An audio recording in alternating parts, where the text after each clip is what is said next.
রক্তবিন্দুর যদা ভূমৌ পতিতস্য শরীরতঃ।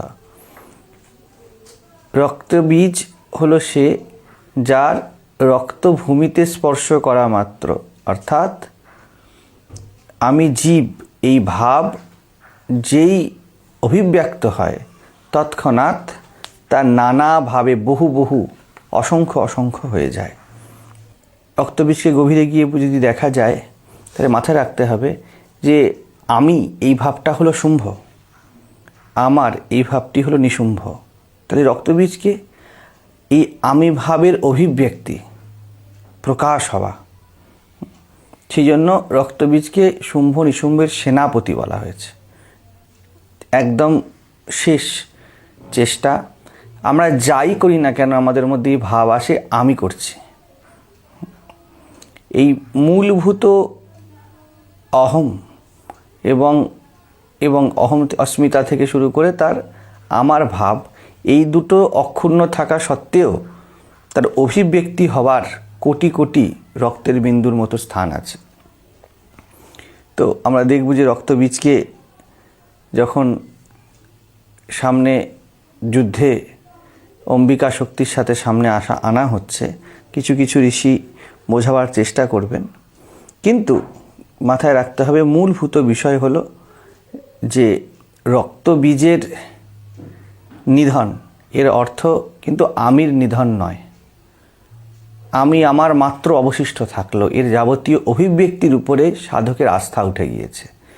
যা কিছুই আমার সামনে আসুক না কেন তা যদি আমার বা আমি ভাবের অভিব্যক্তি হয়ে যায়, ঠিক আছে, তাহলে ওই যে প্রথম যে বিন্দু পড়ল তার সাথে সাথেই কিন্তু তা বহুধা বিভক্ত হয়ে যায়। কিন্তু যদি আমি ভাব অভিব্যক্ত হওয়ার আগেই সেই আমি ভাবকে সমাহিত করা যায়, শ্রীরামকৃষ্ণ এই ভাবটি রাখতে বারবার বলতেন নাহং নাহং তুহু তুহু, আমি আসছে সামনে, রক্তবিন্দুর যদা ভূমৌ পতিতস্য, এই পড়তে চলেছে রক্তবিন্দু, বলছে না না না, শ্রীরামকৃষ্ণ হয়তো গুরুভাব সামনে আসছে, একটা সামান্যতম অহং আসছে।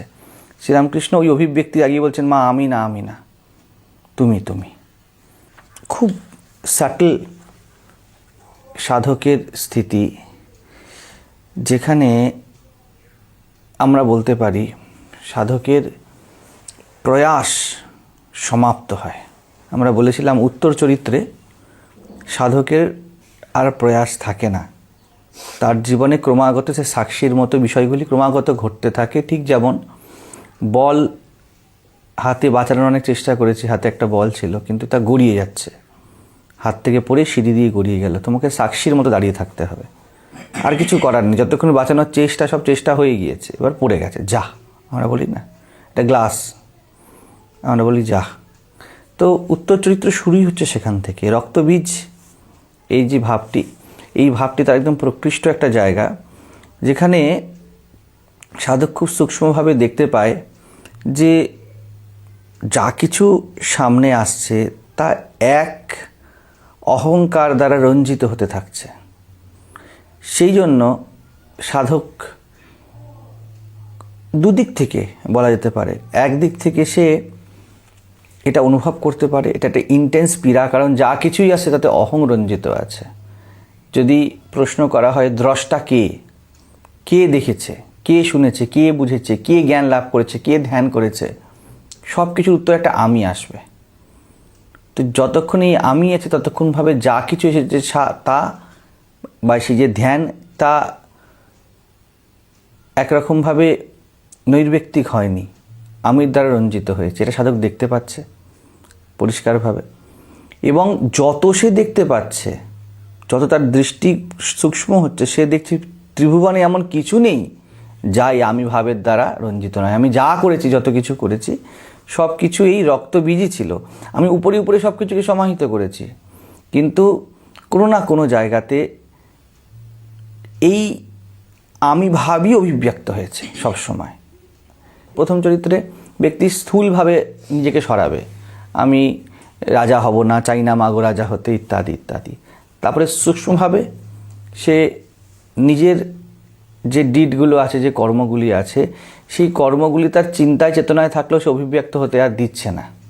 কোনোভাবে থাকছে, সঞ্চিত সংস্কার থাকছে, সেগুলির সাথে ডিল করা হচ্ছে। কিন্তু তৃতীয় চরিত্রে বা এই একদম উত্তর চরিত্রে যখন এসে পৌঁছাচ্ছে, তখন কিন্তু এই দুটোই আর নেই। তখন সে সাক্ষীর মতো দাঁড়িয়ে আছে এবং সে একটা হেল্পলেসলি দেখতে পাচ্ছে যে আমিভাবে অভিব্যক্ত হয়েছে। আমি যতগুলোকে সাধনা মনে করেছিলাম, higher higher higher higher grade মনে করেছিলাম, সেটা আর নেই। তো একদিক থেকে এতদূর সূক্ষ্ম দেখতে পাওয়া একটা ইটসেলফ অ্যাচিভমেন্ট সাধক জীবনের, যে সে দেখতে পাচ্ছে। এই ক্ষেত্রে আমি আবার রিপিট করব, রক্তবীজ যার তার সামনে আসে না, অনেক কাঠখড় পুড়িয়ে কোনো রক্তবীজ সামনে আসে। আর দ্বিতীয় একটা জিনিস যে আছে তো সেই আমি দেখতে পাচ্ছি, কিন্তু আছে তো। তো এইখানে আমরা দেখব যে এই যে প্রথমেই দেখা গেল, যদি দেওয়া হয় যে কার সাথে যুদ্ধ শুরু হলো, বলছে পানি। এই পানি শক্তি, পানি বা হাত সবসময় আমাদের কর্ম বা প্রচেষ্টার, এখানে সাধক দেখতে পাচ্ছে যে কোনো প্রচেষ্টা, যে কোনো, যাকে প্রচেষ্টা বলা যাবে, চেষ্টা বলে যাবে, তার মধ্যে একটা আমি আছে। যে কোনো চেষ্টা, ভালো হওয়ার চেষ্টা, সাধু হওয়ার চেষ্টা, কিছু করার চেষ্টা, কিছু না করার চেষ্টা। আমি বললাম ভূত আছে, ঠিক আছে, তাহলে এটা একটা বিলিফ সিস্টেম। আমি বললাম ভূত নেই, তাহলে এটা কি? এবার যায় কোথায়? যায় তো যায় কাহা? তো রক্তবীজ এরকম, কোথায় যাবে তুমি? যাই করবে তার মধ্যে এ জড়িত আছে।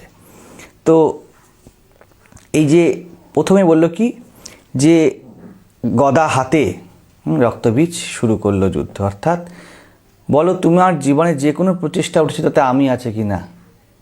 দুটো জিনিস কিন্তু খুব সাথে, একই সাথে জড়িত। একদিকে যখন তুমি একটা চেষ্টা করছো বা কর্ম করছো ইন্দ্রিয় দ্বারা, আমরা যে কোনো কাজ করছি, তার মধ্যে সবসময় একটা আমি বোধ আছে যে আমি চেষ্টা করেছি, এটা যাবে না। ঠিক এ টাকার এপিট ওপিটের মতোই পিছনে কিন্তু নির্গুণ অম্বিকা দাঁড়িয়ে আছে, যিনি মূলত চেষ্টা করেছেন। তো জাস্ট কয়েনের এপিট ওপিট, কিন্তু সাধক এই সময় সামনে পুরো স্পষ্ট দেখতে পাচ্ছে। দেখো আমরা প্রথমে আগে কি বলতো, রোটে দিই, বলে দিই যে আমি তো কিছু না, ভগবান ইচ্ছায় হচ্ছে। কিন্তু এইখানে একদম তার সামনে ভিভিড, সে একদম প্রত্যক্ষ দর্শন পাচ্ছে। মানে বলা হয় না যে আরে বাঘ আসলে কি করবে, আরে এই করে নেবো, সেই করে নেবো, আমার বাবা এরকম ছিল, আমরা সুন্দরবনের ওদিকে থাকতাম, এই বলতে বলতে সামনে একটা চিতাবাঘ চলে এসছে। তাহলে ঠিক যেমন অবস্থা হবে, সেই রকম এখানে বিষয় যে আমরা মনে করব যে এই জিনিসটা তো খুব সহজ বিষয়, সেই নির্গুণ আমরা এত আলোচনা করছি, সেই নির্গুণ জিনিসই জীবন হয়েছে। কিন্তু যখন সামনে দেখা যায়, সাধক গহন থেকে গহন সংবেদনশীল হয়, তার মধ্যে মোচড় দিয়ে ওঠে যে প্রত্যেক জায়গাতেই তো একটা আমির চেষ্টাই থেকেছিল। ওই যে স্থিতি, সেইটা এখন দেখা যাচ্ছে। যেমন কুতর্ক যদি করা হয়, আমরা যে কোনো তর্ক হারাতে হয়, একটা কথা যদি আমরা কনস্ট্যান্ট বলতে থাকি কে করেছে, তার উত্তরে একটা আমি দাঁড়াবে, ঘুরিয়ে ফিরিয়ে আমি দাঁড়াবে। তো মন যখন সংবেদনশীল হয়ে যায়, তখন মনের যত কুতর্ক সামনে আসে, কুতর্ক মানে এই নয় যে আমি বেকার তর্ক করছি, ওই দিকটা সামনে আসে বারবার, কে করেছে, কারণ অলরেডি মন সূক্ষ্ম হয়ে গেছে, বুদ্ধি সূক্ষ্ম হয়ে গিয়েছে। তো সূক্ষ্ম বুদ্ধি দুধারী তরোয়াল, এই জায়গাতে সাধক খুব ডিলেমা ফিল করে, আমি করছি কি আমি করছি না, আমি আছি কি আমি নেই। ঠিক আছে, তো ভিতর থেকে কি উঠছে ব্যথা, যা কিছু করেছি তো আমিই করেছি। বিচার কে করেছিল? আগে খুব মনে হতো বিচার করে করে আমি নির্গুণ হয়ে গিয়েছি, কিন্তু এখন প্রশ্ন হচ্ছে বিচার করেছিলটাকে, বিচার উঠেছিল কোথা থেকে?